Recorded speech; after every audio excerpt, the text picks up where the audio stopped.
Hi everybody, it's Professor Palumbo here, doing our second video installment. I want to walk you through creating the Hello World project. I think the first couple projects I want to walk you through so you can see exactly how they get created, and I think it'll make things a lot easier for you. So I have Visual Basic open. I'm going to create a new project by clicking File, New, Project. And when this window opens again, as I mentioned in the earlier video, don't leave the default name of Windows Application 1 because you'll get confused about what projects are what. So you want to give it a specific name for your project. We're going to call this one Hello World. You may have your location open, you may not. If it doesn't ask you for the location, you're going to provide that later when you click File, Save All. But if it is asking you for your location of where you want to save this project, you want to click the Browse button. It just depends on how your settings are set. You want to click the Browse button and then browse to the location of where you're going to be saving your project. So let's say I'm going to put this on my C drive and I'm going to create a folder called Visual Basic Projects like we talked about in the last video. So I'm going to go into that Visual Basic Projects folder and select that. So now I know exactly where I'm saving it. I know what I'm calling it, and then I can click OK. It's really important that the saving process is done correctly. It's really important that you know where you're saving it and that you have this option checked off to create a directory for the solution. That's going to give you a folder that has all the files that make up this project in it, and that's going to make it a lot easier for you to send me your applications when you're done with them. So when your form opens up, this is your Hello World project. So you've got your toolbox on the left-hand side, you've got Solution Explorer on the top right, and Properties on the top or on the bottom right. If any of these windows isn't open, you can open them by going into the View menu. The first thing I'm going to do is go into Solution Explorer and right-click my form and click Rename, and I'm going to call it Hello World Form. Um, the .vb has to be left there, so be very careful that you don't accidentally delete the .vb. Okay.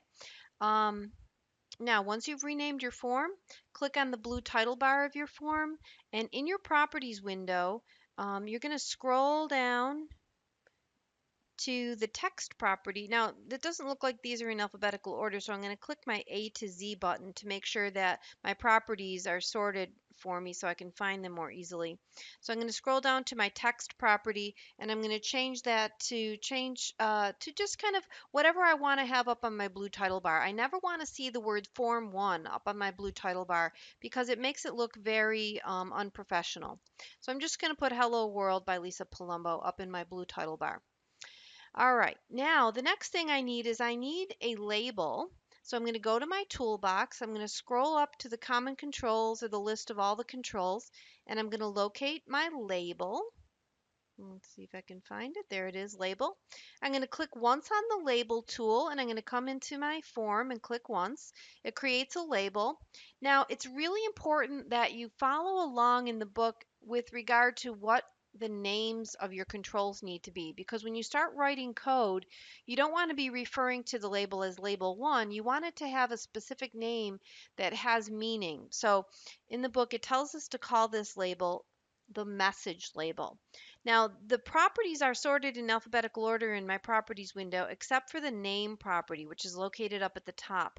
So I'm going to scroll up to the top of my list of properties, and I'm going to change the name of this label to message label. And I'm using what's called lower camel casing, meaning that each individual word is capitalized except for the first word. So in message label, I'm capitalizing the L in label. The other couple things I'm going to do to this label, if I scroll down through my properties, and the book doesn't really tell you to do this, but I like to do it, is to turn the auto size property to false. What that lets me do is that lets me resize the label to whatever size I want it to be instead of it automatically resizing itself. So I'm just going to make my label a little bit larger, and then I'm going to put a border around it using the border style property so that I can see my label. Even if I'm clicked off of it, I can still see that it's there. All right, and then finally, the last property for my label that I'm going to set is the text property, and I'm just going to delete what's there and hit enter, and now my label is empty. It does not have any text in it. The whole idea of this Hello World project is that when the user clicks a button, it's going to say Hello World in that message label. So now we need to create a button. So we're going to go back to our toolbox and locate the control called button. Click once and then come on into your form and click once in there, and that creates the button. In your list of properties, scroll to the top. We're going to rename our button. We're going to call it the push button. So I'm just going to type in push button. And the only other property I need to set for my button is the text property. The text property is what text gets displayed on the button. And so I'm going to scroll down to that. Instead of button 1, I want the words push me to be on the button. Now I want the letter P to be underlined in on the push me button because we're going to see later that we can use hotkeys. So if I hit Alt P, it executes the push me button. So my underlined letter is assigned by putting an ampersand. So I'm going to put ampersand PUSH space ME. And when I hit enter, you'll see on the button, it shows the text push me, but it also shows that the letter P is underlined.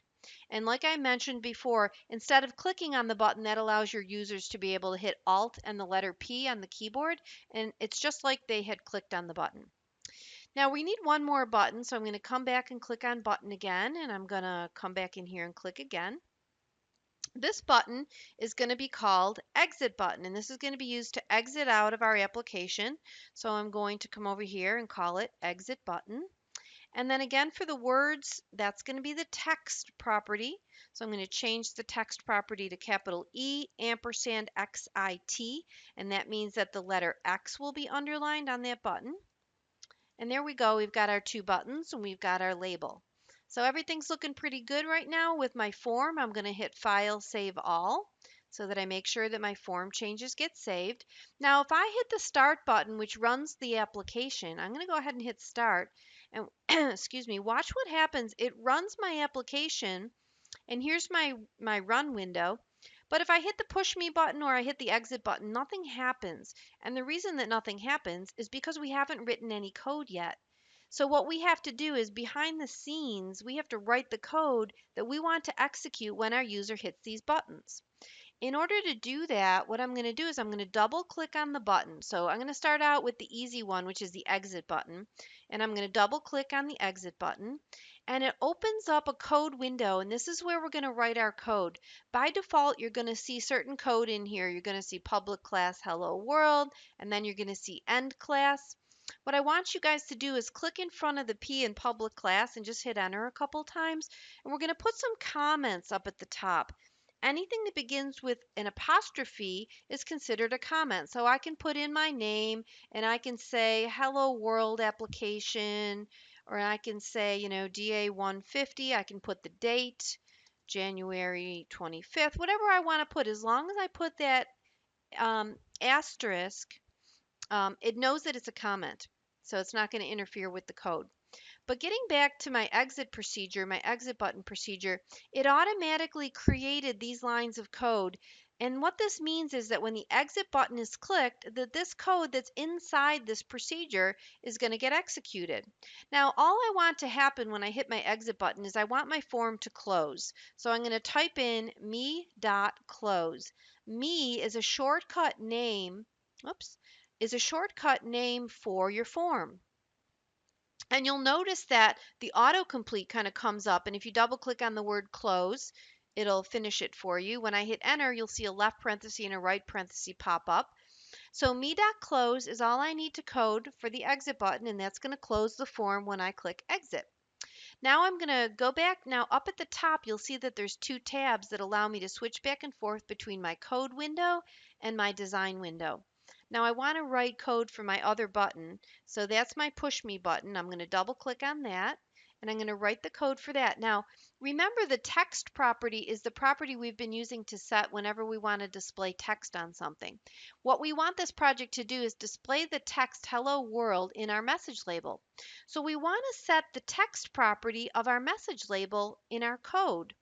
So I'm going to select message label dot text, and that means the text property of my message label.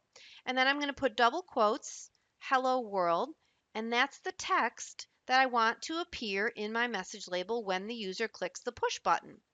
So that's the only code that I need to write. Let's test it out. I'm going to hit the run or the start button. It runs my application. Now when I click push me, it says hello world. And now when I click exit, it exits me out of the application. So it's working. I'm going to go ahead and hit file, save all again. One other quick little change that you might want to make is you'd probably notice that the text appeared kind of small in the upper left hand corner. What you can do is click on your message label. I'm just going to close this output window. Click on your message label, come over into your properties window, and there's a property called font. And when you click on it, you can click on this little box with the three dots that shows up, and it opens up a font window. And we can bump up our font size to, let's say, 14. And if you wanted to change the font or make it bold, you can do that. Click OK. We've now changed the font that's going to appear inside this label. And the other thing I want to do is scroll down to the text align property. What the text align property does is say, hey, I don't want my text in the upper left hand corner of this label. I want my text to appear, and it gives you like a grid. And I'm going to pick the center, the middle center button, which is this middle button in the middle in the center. And that is going to set that property so that my text appears in the middle and the center of that label. So now when I rerun my project, I hit push me, now my text is appearing in the font that I selected. It's appearing in the middle of the center of the text of the label, and it looks a lot nicer. I'm going to just hit exit to exit back out again. I'm going to hit file, save all to save my changes. So that's pretty much a good start on the Hello World application, guys. And hopefully this was helpful for you. If you run into any problems, let me know. There's a little bit more that you need to do.